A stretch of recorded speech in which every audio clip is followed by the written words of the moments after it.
एक बार कैलाश पर्वत पर भगवान शिव और माता पार्वती अपने गणों के साथ विराजमान थे। चारों ओर शांति और भक्ति का वातावरण था, लेकिन उसी समय माता पार्वती ने भोलेनाथ से एक प्रश्न पूछा, जिसने उन्हें एक विशेष परीक्षा लेने के लिए प्रेरित किया। एक दिन माता पार्वती ने भोलेनाथ से कहा, स्वामी, आप सबको वरदान देते हैं, दयालु हैं, लेकिन क्या आप वास्तव में ये जानते हैं कि कौन आपकी भक्ति सच्चे मन से करता है और कौन केवल स्वार्थवश? भोलेनाथ मुस्कुराए और बोले, पार्वती, मैं सब जानता हूँ, परंतु चलो एक बार देख लेते हैं तुम्हारे कहे अनुसार। शिवजी ने अपनी लीला रची। उन्होंने एक निर्धन वृद्ध ब्राह्मण को चुना जो दिन रात ओम नमः शिवाय का जाप करता था।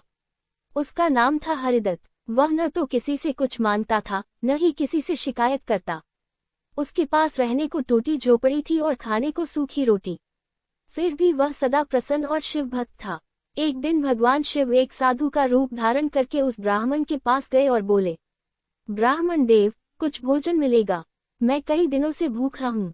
हरिदत्त ने अपनी सूखी रोटी का एक टुकड़ा तोड़ा और कहा, हे साधु महाराज, यह मेरे पास जो है वो भी भोलेनाथ की कृपा है, कृपया इसे स्वीकार करें। साधु रूप में शिव ने मुस्कुराते हुए रोटी ली, लेकिन अचानक बोले, ब्राह्मण, क्या तुमको कभी यह नहीं लगता कि शिवजी तुम्हारी प्रार्थना नहीं सुनते?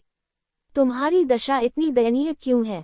भोलेनाथ मेरे अंतःकरण में बसते हैं, उन्होंने जो दिया है वही बहुत है। अगर मेरी स्थिति ऐसी है तो उसमें भी उनकी कोई लीला होगी। मैं उनकी भक्ति से तृप्त हूँ। इतना सुनते ही साधु रूपी शिवजी ने अपना असली रूप धारण किया। उनके जटाओं से गंगा बहने लगी, नेत्रों से करुणा छलक उठी।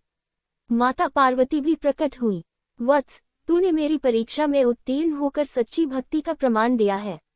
आज मैं तुझे वरदान देता हूँ कि तेरे घर लक्ष्मी का वास होगा और तेरी कीर्ति दूर दूर तक फैलेगी। हरिदत्त के झोपड़े के स्थान पर एक सुंदर आश्रम बन गया। अन्न, वस्त्र और धन की कोई कमी न रही, परंतु उसने अपना सारा जीवन सेवा और भक्ति में ही बिताया।